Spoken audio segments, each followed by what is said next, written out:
Hello all of you, this is study point classes. और आज का हमारा वीडियो है वो ये है कि अगर कोई लाइब्रेरी साइंस की तैयारी कर रहा है और मेनली लाइब्रेरी साइंस में नेट की तैयारी कर रहा है, तो जो पेपर 2 आता है, जो हमारे सब्जेक्ट रिलेटेड पेपर होता है, उसकी कैसे हमें तैयारी करनी है, उसका क्या क्या सिलेबस है, क्या हमारी स्ट्रेटजी होनी चाहिए, कैसे हमें वो पेपर क्लियर करना है।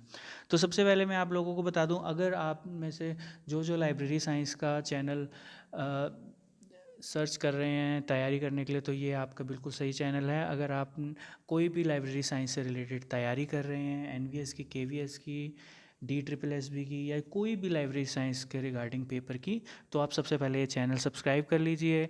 या आप नेट की तैयारी कर रही हैं, पेपर 1 की तैयारी कर रहे हैं, तो उसके लिए भी ये चैनल सब्सक्राइब कर लीजिए। ठीक है, तो आज हम ये देखेंगे कि हमें लाइब्रेरी साइंस में नेट की तैयारी कैसे करनी है। ठीक है, तो इसमें बेसिकली हम आज जो डिस्कस करने वाले हैं वो ये देखने वाले हैं कि क्या क्या सिलेबस है हमारा नेट में, क्या हमारा प्लान होना चाहिए स्टडी का, क्या लेवल होता है हमारे पेपर का, और पेपर 1 क्या होता है। ठीक है, अगर किसी ने पेपर पहले दिया होगा उन्हें पता होगा पेपर 1 में किस टाइप के क्वेश्चन आते हैं, जो कि इससे अलग होता है। ठीक है, तो सबसे पहले हम, क्योंकि आज हम सिलेबस भी डिस्कस कर रहे हैं, तो थोड़ी ये वीडियो लंबी होने वाली है, तो आप प्लीज़ वीडियो के साथ बने रहिए। और अगर आप लाइब्रेरी साइंस की तैयारी कर रहे हैं तो हमारा चैनल सब्सक्राइब कर लीजिए, ताकि आगे जो भी फर्दर हम वीडियो डालें वो आपको मिलती रहें। ठीक है, सबसे पहले तो मैं आप लोगों को बता दूं, जो हमारा सिलेबस है वो एक तरह से 10 यूनिट्स में बांटा गया है। ठीक है, हर यूनिट में आपने ये सारी यूनिट में जो जो पढ़ा होगा वो सारा बैचलर्स में पढ़ा होगा या फिर मास्टर्स में पढ़ा होगा। ठीक है, सारा सिलेबस आपने बैचलर मास्टर्स में पढ़ा हुआ है, बट आपने पहले सब्जेक्टिव अप्रोच से पढ़ रखा है। अब हमें जो तैयारी करनी है नेट की, वो ऑब्जेक्टिव अप्रोच से करनी है। आपको ये देख के चलना है, क्योंकि इसमें मल्टीपल चॉइस क्वेश्चंस आएंगे, तो आपके पास कोई ऐसा तो होगा नहीं ना कि आपने लिखना है कोई क्वेश्चन। आपको पता होना चाहिए, पॉइंट टू हर चीज़ को पता होना चाहिए, तभी आप तैयारी कर सकते हैं। नेक्स्ट, सबसे पहले हमारे यूनिट 1 क्या है। यूनिट 1 में क्या है, हमारा डाटा एंड इन्फॉर्मेशन होता है। इसमें बेसिकली हम पढ़ेंगे डाटा क्या होता है, इन्फॉर्मेशन क्या होती है, नॉलेज क्या होती है, इन्फॉर्मेशन लाइफ साइकिल क्या होती है। ठीक है, इन्फॉर्मेशन साइंस क्या होती है, कम्युनिकेशंस क्या होते हैं। अच्छा, ये नया ऐड हुआ है इस बार, ये नया सिलेबस है हमारा 2020 के अकॉर्डिंग। ठीक है, इन्फॉर्मेशन आईपीआर क्या होता है, जैसे आप इंटेलेक्चुअल प्रॉपर्टी राइट्स जिसको कहते हो। ठीक है, इसके कैटेगरीज क्या हैं, प्लेगरिज्म क्या होती है, जो कि एक तरह का आप लोग पढ़ भी रहे हैं, नया यूजीसी ने गाइडलाइन भी डाली है, ऐड करा है। आरटीआई क्या होते हैं, नेशनल नॉलेज कमीशन क्या होता है। ठीक है, ये हमारा यूनिट 1 है जिसमें हम पढ़ेंगे जो। उसके बाद यूनिट 2 में हमारे बेसिक लाइब्रेरी की हिस्ट्री क्या है, history in libraries in India, ये टाइप्स ऑफ लाइब्रेरीज, ये सब ने बैचलर्स में पढ़ा है, सबका फेवरेट चैप्टर होता है, मुझे पता है। ठीक है, लाइब्रेरी लेजिस्लेशन क्या होता है, लॉज क्या होते हैं लाइब्रेरी के। अच्छा, कौन कौन सी एसोसिएशन है लाइब्रेरी से relating, like ILA, IES, LIC, जो भी इंटरनेशनल एसोसिएशंस है, इसके बारे में आपको पढ़ना है। उसके बाद library information science education India में कैसे ग्रो करी है, ये हमने पढ़ना है। पब्लिक रिलेशन क्या होता है, टाइप्स ऑफ यूज़र्स क्या होते हैं, यूज़र एजुकेशन क्या होता है, इन्फॉर्मेशन लिटरेसी क्या होती है। ये आप लोगों को पता ही है, आप किसी भी, चाहे कोई भी लाइब्रेरी साइंस से रिलेटेड तैयारी कर रहे हैं, तो ये तो हर एक कोई करता ही करता है। ठीक है, ये भी बहुत इंपॉर्टेंट यूनिट है, इसमें से काफ़ी क्वेश्चंस आते हैं। ठीक है, इसके बाद हम पढ़ेंगे इंफॉर्मेशन। इसके बाद जो हमारे थर्ड यूनिट है वो है इंफॉर्मेशन सोर्सेज। इंफॉर्मेशन सोर्सेज में क्या है कि इसमें जो हमारे नेचर, करेक्टरिस्टिक्स, टाइप्स और फॉर्मेट्स, ये हम पढ़ेंगे। तो जो इन्फॉर्मेशन सोर्सेज हैं, इसमें हम इंफॉर्मेशन हमारे क्या क्या सोर्स होते हैं, primary source, secondary source, tertiary source. ठीक है, और रेफरेंस सोर्सेज क्या होते हैं हमारे, इसके बारे में हम पढ़ेंगे। इंस्टीट्यूशनल एंड ह्यूमन रिसोर्सेज क्या होते हैं, ये नया हमारे पास ऐड हुआ है। ठीक है, तो इसमें हम इंफॉर्मेशन सोर्सेज के बारे में पढ़ेंगे यूनिट 3 में। यूनिट 4 में क्या होता है, बेसिकली इंफॉर्मेशन सर्विसेज के बारे में पढ़ते हैं, लाइक CAS, SDI। ठीक है, आपको पता है इंटर लाइब्रेरी लोन, इस बारे में हम अलर्टिंग सर्विसेज, जो मोबाइल बेस्ड सर्विसेज है, वेब 2.0, वेब 3.0 जो नया ऐड हुआ है। ठीक है, ट्विटर क्या होता है, सोशल नेटवर्किंग साइट्स क्या होती हैं, नेशनल इंफॉर्मेशन सिस्टम नेटवर्क्स कौन कौन से हैं, ये हम यूनिट 4 में पढ़ेंगे। ठीक है, इसके बाद library resource sharing and library consortia क्या होता है।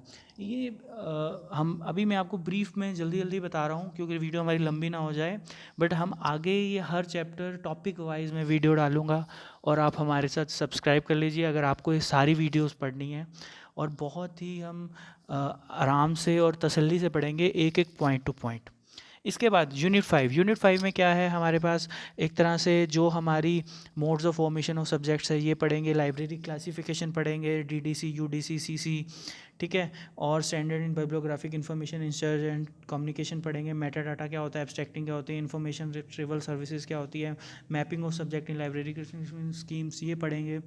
तो ये हम यूनिट 5 में पढ़ेंगे। यूनिट 6 में हम पढ़ेंगे management, library management, basically library management ये क्या होता है। लाइब्रेरी मैनेजमेंट में बजटिंग पढ़ेंगे, HRM पढ़ेंगे, ह्यूमन रिसोर्स करेंगे, प्रोजेक्ट मैनेजमेंट क्या होता है, TQM क्या होता है, लाइब्रेरी बिल्डिंग फर्नीचर और इक्विपमेंट को कैसे क्या होना चाहिए, किस स्टैंडर्ड का होना चाहिए ये पढ़ेंगे। और मैनेजमेंट इंफॉर्मेशन से नॉलेज मैनेजमेंट क्या होता है, marketing of library products and services ये पढ़ेंगे, ठीक है। मैनेजमेंट प्रिंसिपल्स क्या होता है, बेसिक प्रिंसिपल्स कौन होते हैं, मैनेजमेंट फंडा आया कहाँ से, ये हम पढ़ेंगे यूनिट 6 में। यूनिट 7 में क्या है, बेसिकली ICT के बारे में हम पढ़ेंगे। ICT क्या होता है, जैसे कि आप लोगों को पता है कंप्यूटर रिलेटेड जो भी टर्म्स हो गई हमारी, computer technology, hardware, software, programming language, telecommunication क्या क्या होता है, वायरलेस कम्युनिकेशन क्या होता है, कंप्यूटर नेटवर्क, इंटरनेट जो कि बहुत इंपॉर्टेंट है, ठीक है, और हाइपरटेक्स्ट, डाटा सिक्योरिटी, ये हम सारा चैप्टर 7 में पढ़ेंगे, ठीक है। चैप्टर 8 में भी लाइब्रेरी ऑटोमेशन हम पढ़ेंगे, लाइब्रेरी ऑटोमेशन। इसमें भी क्या है कि क्योंकि ये मैं आपको बता दूं, जो हमने 8 और जो पिछला चैप्टर पढ़ा है 7, ये दोनों इंपॉर्टेंट है क्योंकि आज का टाइम है लाइब्रेरी ऑटोमेशन का ही टाइम है, तो मोस्टली क्वेश्चन इसी में से आते हैं और मोस्टली बच्चे यही छोड़ के जाते हैं, ठीक है। तो ये हम बहुत ही डिटेल में पढ़ेंगे कंप्यूटर का, और कंप्यूटर रिलेटेड जो भी टर्म्स हो गए, जो भी हमारी लाइब्रेरी ऑटोमेशन होगी, ये हम यूनिट 8 में पढ़ेंगे। देखो यूनिट 9 में दिखा नहीं रहा हूँ, यूनिट 9 में बेसिकली रिसर्च आता है, रिसर्च इन लाइब्रेरी साइंस, जो भी हमारी टाइप्स ऑफ रिसर्च हो गई वो हम यूनिट 9 में पढ़ते हैं, जो आप लोगों को पता है, और मैं वो वीडियोस भी डालूंगा, ठीक है। इसके बाद यूनिट 10 में हमारे पास है जो academic libraries, public libraries, health libraries, agriculture libraries, जो होती है information services for person with disabilities, उनके लिए या चिल्ड्रंस के लिए, ये हम यूनिट 10 में पढ़ेंगे। बहुत ही छोटा सा चैप्टर है और ये भी हम करेंगे।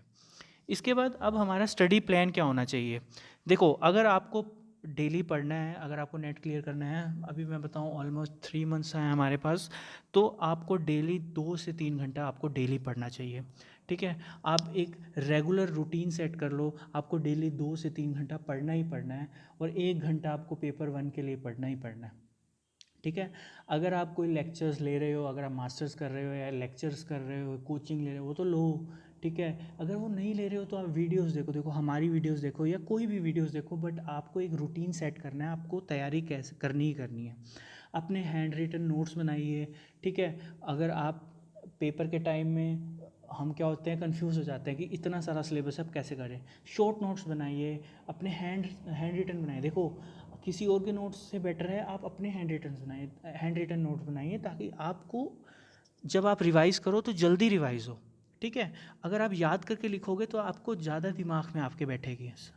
इसके बाद होता है follow the pattern with the last paper. आपको क्या देखना है, जो पैटर्न आ रहा है आपको देखना है। जैसे मैं देख रहा हूँ कि ईमेल से रिलेटेड काफ़ी क्वेश्चंस आ रहे हैं, ठीक है, पिछले पैटर्न में, तो आपको वो पैटर्न फॉलो करना है, ठीक है। और वो आपको देखना है कौन कौन से हो रहे हैं, मॉक टेस्ट करने हैं, आपने लास्ट ईयर के पेपर्स कर रहे हैं, ठीक है। और हर पार्ट इक्वली इंपॉर्टेंट है, मतलब अगर हमारे पास 10 यूनिटें हैं, ठीक है, तो आपको सारे ही यूनिटों पे प्रॉपर ध्यान देना है। ये नहीं कि किसी को क्लासिफिकेशन आती है तो लाइब्रेरी ऑटोमेशन छोड़ जाए, या किसी को लाइब्रेरी ऑटोमेशन आती है तो वो इंफॉर्मेशन सोर्सेज छोड़ जाए।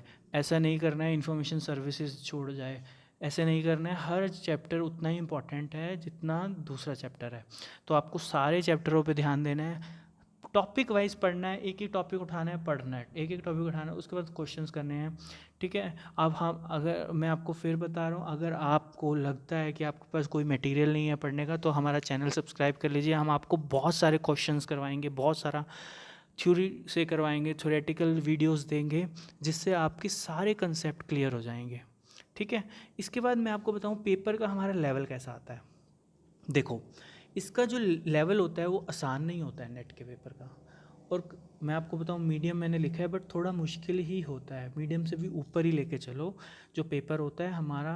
तो इस अगर ये सोचो कि अब मैं बिना तैयारी करके चला जाऊं और मेरा पेपर क्लियर हो जाए, ऐसा नहीं हो सकता। आपका पेपर नहीं हो सकता बिना तैयारी करे क्लियर, आपको पढ़ के ही जाना पड़ेगा। ठीक है, आपको मैं बता दूं 100 क्वेश्चन होते हैं 200 मार्क्स के, एक क्वेश्चन 2 मार्क्स का होता है और कोई नेगेटिव मार्क्स नहीं होती। ये आपके लिए बहुत अच्छी बात है कि कोई नेगेटिव मार्किंग नहीं होती है। तो अगर आप 60% भी करके जाओगे तो भी आपका पेपर क्लियर हो जाएगा। ठीक है, दूसरी बात आपको मैं बता दूं कट ऑफ का क्या ट्रेंड जा रहा है आजकल। देखो आपको पता है ये कंपटीशन कितना बढ़ चुका है कि हर साल कितने बच्चे ऐड होते जा रहे हैं। ठीक है, तो जो हमारा जो पेपर का कट ऑफ जाता है वो नॉर्मली जो नेट के पेपर के जाता है वो 52 to 56% जाता है। ठीक है, और जो JRF का जाता है वो अराउंड 60%, 59 भी जा सकता है, 62 भी जा सकता है, बट सम अराउंड JRF का 60% के अराउंड रहता है। तो अगर आप, वैसे तो मैं आप सबको यही कहता हूँ कि अपना टारगेट JRF बना के रहो, और अगर आपको JRF निकालना है तो पेपर 1 की भी उतनी अच्छे से तैयारी करनी पड़ेगी इतनी आप पेपर 2 की करते हो। ठीक है, तो इसके बाद मैं आपको बता दूँ पेपर 1 के बारे में। पेपर 1 में बेसिकली हमें पता ही है, पेपर 2 में मैंने बता चुका हूँ आपको 200 मार्क्स का होता है, 100 क्वेश्चंस होते हैं। और जो पेपर 1 होता है उसमें वो 100 मार्क्स का होता है और उसमें 50 क्वेश्चंस होते हैं। तो टोटल हमारा 300 मार्क्स का पेपर होता है। तो हमें, और इसमें भी कोई नेगेटिव मार्किंग नहीं, और जो इसका एक अच्छी बात है कि इसका लेवल होता है वो ईजी होता है। मतलब कि ईजी इन द सेंस मैं ऐसे कह रहा हूँ कि एक फिक्स पैटर्न है, उन्हीं में से क्वेश्चन आते हैं। ठीक है, अगर आप कोई JRF के लिए तैयारी कर रहे हो तो आपको पेपर 1 क्लियर करना ही पड़ेगा और अच्छे मार्क्स से करना पड़ेगा। पेपर 1 तो वैसे करना ही पड़ेगा, बट अगर आपको JRF निकालना है तो बहुत ही अच्छा स्कोर आपको 1 में निकालना पड़ेगा, तब आपका JRF निकलेगा। ठीक है, और अगर आपको पेपर 1 के बारे में और जानना है क्या क्या सिलेबस है उसका, तो आपकी जो एक हमने वीडियो उसके बारे में बनाई है वो डिस्क्रिप्शन में लिंक है, आप वहाँ पे जाके हमारे पेपर 1 भी देख सकते हैं आपको कैसे क्लियर करना है। ठीक है, तो आपको फिर मैं बताता हूँ कि अगर आपने हमारा चैनल सब्सक्राइब नहीं किया तो प्लीज़ प्लीज़ प्लीज़ हमारा चैनल सब्सक्राइब कर लीजिए, और आपको UGC नेट के रिगार्डिंग वीडियोस मिलती रहेंगी हमारे इस चैनल पे। ठीक है, और ज़्यादा से ज़्यादा शेयर करिए, और अगर आपको हमारी ये वीडियो पसंद आई हो तो प्लीज़ लाइक करिए, कमेंट करिए। Thank you.